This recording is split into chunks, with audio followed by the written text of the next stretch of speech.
किसी भी डेटा को जब आप एक सर्वर से किसी दूसरे क्लाइंट सिस्टम पे भेजते हो या फिर कोई भी एक यूज़र किसी दूसरे यूज़र के पास किसी भी तरह का जब डेटा ट्रैवल करता है तो बहुत ही ज़्यादा इंपॉर्टेंट होता है कि वो डेटा एन्क्रिप्टेड रहे।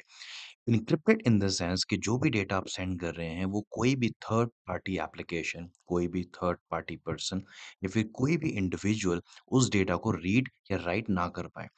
इसी डेटा को सिक्योर करने के लिए हम यूज़ करते हैं क्रिप्टोग्राफिक मेथड्स का।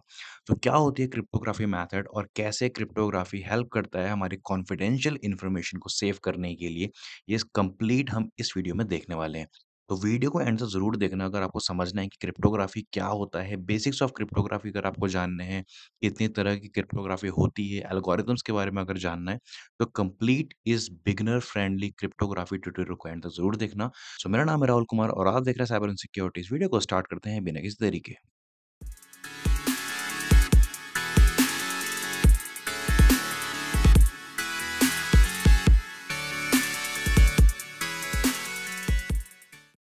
तो इस रूम का लिंक वीडियो के डिस्क्रिप्शन पे है जो कि आप चेकआउट कर सकते हैं। सो नाउ हम समझते हैं कि क्रिप्टोग्राफी एक्चुअल में होता क्या है। सो क्रिप्टोग्राफी का सिंपल सा मतलब ये है किसी भी डेटा को एन्क्रिप्ट करना, ताकि कोई भी एक ऐसा यूज़र जिसको वो डेटा आप रीड करने नहीं देना चाहते, या फिर कोई भी ऐसा इंडिविजुअल जिसको परमिशन नहीं है आपके डेटा को रीड करने के लिए, वो आपके डेटा को रीड ना कर पाए, फिर राइट ना कर पाए।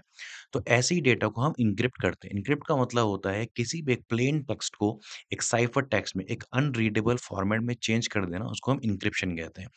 इसी तरीके से सेकंड टर्म यहाँ पे आती है डिक्रिप्शन की।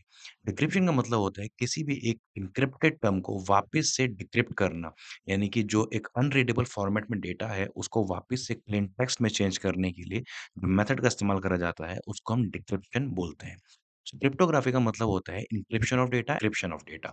किसी भी वेबसाइट पे जब आप विज़िट करते हो, तो वहाँ पे आपने देखा होगा कि मैक्सिमम वेबसाइट आज की डेट में एचटीटीपीएस के ऊपर रन करती है। मैं आपको शो भी कर देता हूँ। जैसे कि अगर आप ये ट्रैक की वेबसाइट भी देखोगे, अगर मैं यहाँ पे क्लिक करता हूँ, क्लिक करने के बाद यहाँ पे आपको नज़र आता है कनेक्शन इज़ सिक्योर। जब मैं इस पे क्लिक करता हूँ, तो यहाँ पे आता है सर्टिफिकेट इज़ वैलिड।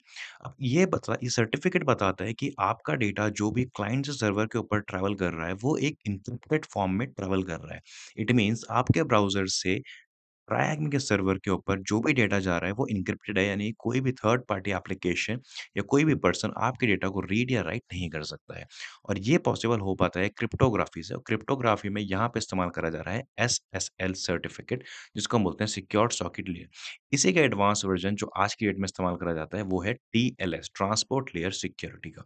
अगर आप डिटेल्स में जाओगे तो इसके बारे में और ज़्यादा डिटेल में यहाँ पे पढ़ सकते हो, कौन सा सर्टिफिकेट है, किसने इशू करा है, तो ये सारी चीज़ें यहाँ पे आप पढ़ सकते हो। इसी के साथ यहाँ पे आप देख सकते हो, यहाँ पे एक पब्लिक की का इस्तेमाल करा जा रहा है। अब ये पब्लिक की क्या होती है, हम थोड़ी देर में समझने वाले हैं। अब हम नीचे आते हैं और ये हम समझते हैं यहाँ पे कि प्लेन टेक्स्ट और साइफर टेक्स्ट में मतलब क्या होता है। तो जैसे ये एक सेंडर है एंड ये रिसीवर है। इसको कोई भी एक डेटा जब किसी रिसीवर को सेंड करना होता है, तो नॉर्मल सिनेरियो में प्लेन टेक्स्ट में सेंड करता है। अगर ये प्लेन टेक्स्ट में डेटा सेंड हो रहा है, तो कोई भी हैकर आपके डेटा को रीड कर सकता है कि आप कौन सा डेटा भेज रहे हो। अब अगर यहाँ पे हम क्रिप्टोग्राफी को इनेबल कर देते हैं, तो यहाँ पे कोई भी डेटा जो प्लेन टेक्स्ट में जा रहा है, उसको एक की हेल्प से, एक सीक्रेट की हेल्प से इसको लॉक कर दिया जाता है। इट मीन्स अगर कोई भी हैकर आपके डेटा को रीड करना चाहेगा, तो उसको इस की ज़रूरत पड़ेगी वापस से डेटा को डिक्रिप्ट करने के लिए, यानी कि वापस से एक अनरीडेबल फॉर्मेट में चेंज हुए हुए डेटा को रीडेबल फॉर्मेट में चेंज करने के लिए इस की ज़रूरत होती है। अब ये जो की होती है सिस्टम जनरेटेड की होती है, कुछ नॉर्मल वैसी की नहीं होती है। अगर आप लोग नए हैं, तो ऐसा कुछ स्पेसिफिक की डिज़ाइन नहीं होती, सिस्टम जनरेटेड कीज़ होती हैं। जैसे ही वो कीज़ उसके पास होंगी, उसी की से वो उसको अनलॉक कर सकते हैं। जैसे कि आपने यहाँ पे देखा था, हमने जब उसका सर्टिफ़िकेट चेक करा तो यहाँ पे एक पब्लिक की थी। तो इस तरीके से हमारे पास एक प्राइवेट की होती है और एक पब्लिक की होती है। तो यहाँ पे इन कीज़ का इस्तेमाल करा जाता है डेटा को एन्क्रिप्ट और डिक्रिप्ट करने के लिए। तो किसी भी जब एक प्लेन टेक्स्ट के डेटा को हम अनरीडेबल फॉर्मेट में चेंज कर देते हैं, उसको हम साइफर टेक्स्ट कहते हैं। देन अगर हम हिस्टोरिकली बात करते हैं, तो क्रिप्टोग्राफी का जो टर्म है ये नया नहीं है, बहुत पुराना टर्म है। 1900 बीसीई, जैसे कि आप यहाँ पे देख सकते हो, ये इतना पुराना टर्म है। एंड यहाँ पे हमारे पास कई तरह के क्रिप्टोग्राफिक मेथड्स, एल्गोरिदम्स आके चले जा चुके हैं। आज की डेट में जो मेनली आप इस्तेमाल करते हो या फिर आपको देखने को मिलता होगा, वो होता है आरएसए। इसके अलावा यहाँ पे कई तरह के हैशिंग मेथड्स का इस्तेमाल करा जाता है, कई तरह के क्रिप्टो एन्क्रिप्शन मेथड का इस्तेमाल करा जाता है। इनके बारे में हम इसकी सेकंड वीडियो में जानेंगे, जो थोड़ी-सी एडवांस लेवल की होगी। फिलहाल आज की इस वीडियो में हम बिगिनर्स के लिए बात कर रहे हैं जो कि नए हैं साइबर सिक्योरिटी में नेटवर्किंग में उनको जानना है क्रिप्टोग्राफी क्या होता है, ये वीडियो उनके लिए। सो यहाँ पे अगर हम हिस्ट्री की बात करते हो तो यहाँ पे बहुत पॉपुलर और बहुत पुराना एक क्रिप्टोग्राफी का एक बेसिकली साइफर है, इसका नाम है सीजर साइफर। अब सीजर साइफर बहुत ज़्यादा सिंपल है समझने के लिए, अगर आप क्रिप्टोग्राफी समझ रहे हो तो यहाँ पे क्या है, सीजर साइफर में क्या होता है, कोई भी एक प्लेन टेक्स्ट का मैसेज है, लेट्स से आपका एक प्लेन टेक्स्ट है ट्राई हैक मी और एक सीक्रेट कोड है जो आपको सेंड करना है रिसीवर को। अब ट्राई को अगर आपको एन्क्रिप्ट करना है एंड आप सीजर साइफर मेथड का इस्तेमाल कर रहे हैं, तो सीजर साइफर मेथड में कीज़ का इस्तेमाल करा जाता है। अब यहाँ पे जो की है, यहाँ पे 3 लिखा है। अब 3 का मतलब होता है कि यहाँ पे जो भी लेटर होगा, वो 3 बार शिफ्ट होगा, नेक्स्ट अपने राइट से 3 बार शिफ्ट होगा। अब यहाँ पे जैसे कि ट्राई हैक मी है, अब इसको अगर आपको एन्क्रिप्ट करना होगा, सबसे पहले आपको अल्फ़ाबेटिकली देखना है ए, बी, सी, डी, ई, एफ से आप टी तक आएँगे। अब टी को अगर आपको 3 लेटर शिफ्ट करना होगा, तो आप काउंट करेंगे टी से, टी, यू, वी।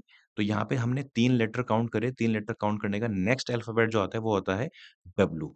देन वहाँ पर हमारे पास आता है आर। अब आर के संग 3 लेटर काउंट करेंगे तो बनेगा आर, एस, टी और टी। इन 3 लेटर्स काउंट करने के बाद जो नेक्स्ट लेटर बनेगा, वो बनेगा यू, राइट? तो इस तरीके से हम 3 लेटर शिफ्ट कर रहे हैं, इसको साइफर टेक्स्ट में चेंज करने के लिए।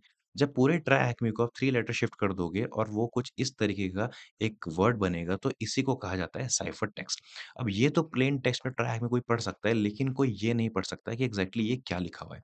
तो इसको बोलते हैं एन्क्रिप्शन करना, यानी कि प्लेन टेक्स्ट से एक साइफर टेक्स्ट में एन्क्रिप्ट कर देना। बट अगर आपको इसको रिवर्स करना हो, अगर आपको वापस से डिक्रिप्ट करना हो, तो यहाँ पे हम सेम मेथड को अप्लाई करेंगे, लेकिन अब हम जैसे पहले हम राइट में शिफ्ट कर रहे थे 3 को, अब इसी 3 को हम लेफ्ट में शिफ्ट करेंगे।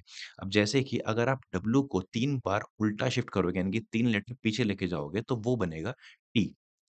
इसी तरीके से आप आर को इसी तरह से आप यू को 3 लेटर वापस पीछे शिफ्ट करोगे तो वो बनेगा आर। इस तरीके से आप ट्राई हैक को वापस से डिक्रिप्ट कर सकते हो। तो ये बहुत ही ईज़ी मेथड था एंड इसी के साथ हमारे पास नए-नए मेथड्स आते गए एनहांसमेंट के साथ और आज के डेट पे हमारे पास बहुत स्ट्रॉन्ग मेथड्स का इस्तेमाल करा जाता है, डेटा को एन्क्रिप्ट एंड डिक्रिप्ट करने के लिए। सो आई होप आपको सीज़र साइफर समझ में आया होगा। सीज़र साइफर क्या होता है? इसके अलावा सीज़र साइफर के अलावा बहुत सारे मेथड्स हमारे पास हैं क्रिप्टोग्राफी में डेटा को एन्क्रिप्शन एंड डिक्रिप्शन करने के लिए। तो इसके अलावा कुछ एक्सरसाइज़ेज़ हैं जो कि आप यहाँ पे कंप्लीट कर सकते हो जिसका लिंक इस वीडियो के डिस्क्रिप्शन पे है।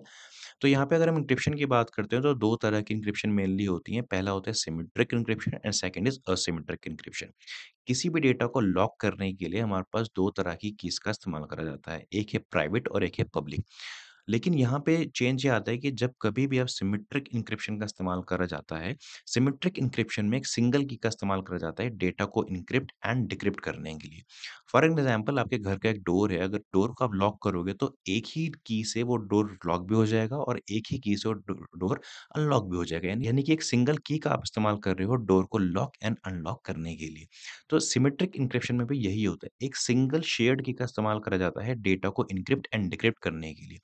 लेट्स से एलिस बॉब को एक मैसेज सेंड करना चाहती है, लेकिन वो चाहती है कि जो भी डेटा वो सेंड करे वो एन्क्रिप्टेड फॉर्म में जाए, कोई भी हैकर उसके डेटा को रीड ना कर पाए।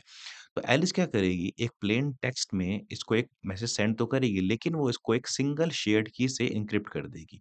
जैसे कि अभी हमने ट्रैक में को एन्क्रिप्ट करा था एक की हेल्प से जो कि की थी 3। तो यहीं पे हमारे पास ऐसी कीज़ का हम इस्तेमाल करेंगे।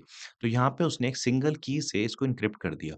लेकिन अब चेंज ये है कि अगर बॉब को इस वाले मैसेज को वापस से डिक्रिप्ट करना है, तो उसको इस ही की का इस्तेमाल करना पड़ेगा इसको डिक्रिप्ट करने के लिए। जैसे कि हमने सीजर साइफर में करा था। सीजर साइफर में हमने 3 की शिफ्ट करी थी डेटा को एन्क्रिप्ट करने के लिए और सेम 3 की का ही हमने इस्तेमाल करा था डेटा को डिक्रिप्ट करने के लिए। इट मीन्स अगर वहाँ पे की चेंज हो जाती है डिक्रिप्शन के टाइम पे, अगर आपने एन्क्रिप्ट करा है 3 के की से और डिक्रिप्ट कर रहे हो आप 4 की से, तो वहाँ पे कभी भी वो प्लेन टेक्स्ट में कन्वर्ट नहीं हो पाता। तो यही होता है सिमेट्रिक एन्क्रिप्शन में, जहाँ पे सिंगल की का इस्तेमाल करा जाता है डेटा को एन्क्रिप्ट और डिक्रिप्ट करने के लिए। बट इन असिमेट्रिक एन्क्रिप्शन हमारे पास इस्तेमाल करे जाते हैं 2 की। एक होता है प्राइवेट की और एक होता है पब्लिक की। तो किसी भी डेटा को एन्क्रिप्ट करने के लिए, जैसे कि एलिस को बॉब को पहले डेटा सेंड करना था, तो वो एक सिंगल की का इस्तेमाल कर रही थी। लेकिन यहाँ पे डिसएडवांटेज ये था कि अगर कोई हैकर के पास ये की आ जाती है, तो वो इस की का इस्तेमाल कर सकता है डेटा को डिक्रिप्ट करने के लिए। क्योंकि यहाँ पे एक सिंगल की का इस्तेमाल हो रहा है। अगर एक भी की कहीं पे भी जाके आपको मिल जाती है, तो आप उस की का इस्तेमाल कर सकते हो डेटा को डिक्रिप्ट करने के लिए। तो इसी चैलेंज को यहाँ पे दूर करा असिमेट्रिक एन्क्रिप्शन में, क्योंकि यहाँ पे इस्तेमाल करी जाती है 2 कीज़। अब 2 कीज़ का मतलब है कि एलिस कोई भी डेटा जब बॉब को सेंड करेगी, तो यहाँ पे जो डेटा को एन्क्रिप्ट होगा, वो तो होगा पब्लिक की से एन्क्रिप्ट। अब जैसे कि हमने यहाँ पे देखा ट्रैकमी से, जो भी डेटा हमारा एन्क्रिप्ट हो रहा है, पब्लिक की से एन्क्रिप्ट हो रहा है, पब्लिक की हम देख भी सकते हैं। लेकिन इसके सर्वर एंड पे, यानी कि जो ट्रैकमी का सर्वर होगा, जो भी डेटा को डिक्रिप्ट करेगा, वो डिक्रिप्ट करेगा अपनी प्राइवेट की से। तो यहाँ पे 2 तरह की कीज़ होती हैं। पब्लिक की जो कि पब्लिक के लिए अवेलेबल होती है, जैसे कि हमने अभी देखा, लेकिन प्राइवेट की हर किसी सर्वर के बाहर, हर किसी सिस्टम के पास अपनी खुद की होती है और वो की शेयर्ड नहीं होती है। तो सिनेरियो कुछ ऐसा बनता है कि कोई भी डेटा अगर आपको एन्क्रिप्ट करना हो, तो वो सामने वाले की पब्लिक की से ही आप एन्क्रिप्ट कर सकते हो, क्योंकि जिस की से डेटा एन्क्रिप्ट होगा, उसी की से डेटा को डिक्रिप्ट भी करा जाएगा। फॉर एग्ज़ाम्पल, अगर एलिस को बॉब के पास कुछ मैसेज सेंड करना है, तो एलिस बॉब की पब्लिक की से डेटा को एन्क्रिप्ट करेगी, क्योंकि जिस की से डेटा एन्क्रिप्ट होगा, उसी की प्राइवेट की से डेटा को डिक्रिप्ट करा जा सकता है। अगर एलिस अपनी पब्लिक की से इसको एन्क्रिप्ट कर देती, तो बॉब को एलिस की प्राइवेट की चाहिए होती इसको डिक्रिप्ट करने के लिए। तो यहाँ पे चैलेंज ये होता है कि अगर बॉब एलिस की प्राइवेट की माँगता ओवर द इंटरनेट, तो यहाँ पे चांसेस होते हैं कि हैकर हो सकता है आपकी कीज़ को एक्सेस कर पाए। तो ये होता है हमारे पास असिमेट्रिक एन्क्रिप्शन में। असिमेट्रिक एन्क्रिप्शन में हमारे पास कई तरह के एल्गोरिदम्स होते हैं, जो कि हम इन फ्यूचर वीडियोज़ देखेंगे। सबसे पॉपुलर जिसमें हमारे पास एल्गोरिदम है, वो है RSA. Then we have another section basic maths. अब क्रिप्टोग्राफी में मैथ्स का इस्तेमाल होना मैंडेटरी है, क्योंकि यहाँ पे अगर आप नंबर्स के संग नहीं चेंजेस कर रहे हो, नंबर्स के संग नहीं साइकिल क्रिएट कर रहे हो, तो यहाँ पे क्रिप्टोग्राफी में आपको बहुत ज़्यादा मुश्किल हो सकती है। तो यहाँ पे बेसिक मैथ्स आपको आनी चाहिए, जैसे कि एक्सओर ऑपरेशन हो गया, मॉड्यूलो ऑपरेशन हो गया, दोनों ही चीज़ें इंपॉर्टेंट हैं क्रिप्टोग्राफी को इन डिटेल, इन डेप्थ समझने के लिए। लेकिन अगर आप सिर्फ़ एक नॉलेज पर्पज़ से देख रहे हो, कुछ बेसिक्स समझने के लिए देख रहे हो, तो यहाँ पे इतना ज़रूरी नहीं है। लेकिन हाँ, अगर आपको इन डेप्थ क्रिप्टोग्राफी पढ़ना है, समझना है एग्ज़ैक्टली काम कैसे हो रहा है, कीज़ कैसे जनरेट हो रही हैं, शफ़ल कैसे हो रही हैं, तो उसके लिए आपको मॉड्यूलो ऑपरेशन पढ़ना पड़ेगा। तो इन दोनों के इन्फॉर्मेशन यहाँ पे है, इसका जो एक्सरसाइज़ है, वो मैंने ऑलरेडी कंप्लीट करके रखी हुई है। ये टास्क आपके लिए, आप इसको बताइए कि ये आंसर्स कैसे आए? कमेंट करके ज़रूर बताएँ अगर आपको समझ में आ रही हैं चीज़ें, और ये आंसर कैसे है, अगर आपको ये भी पता है तो ये भी कमेंट करके ज़रूर बताएँ। सो ये था इस कंप्लीट क्रिप्टोग्राफी की वीडियो में। आई होप आपको ये पूरी वीडियो समझ में आई होगी। अगर इस वीडियो से थोड़ी ने भी आपकी हेल्प करी, तो please comment down below and मुझे अपना फेवरेट क्रिप्टोग्राफिक मेथड या एल्गोरिथम ज़रूर बताएँ कमेंट करके, और नेक्स्ट वीडियो किस टॉपिक पे चाहिए ये भी ज़रूर बताएँ। Thank you so much for watching this video. मिलते हैं नेक्स्ट वीडियो में। Till then good bye.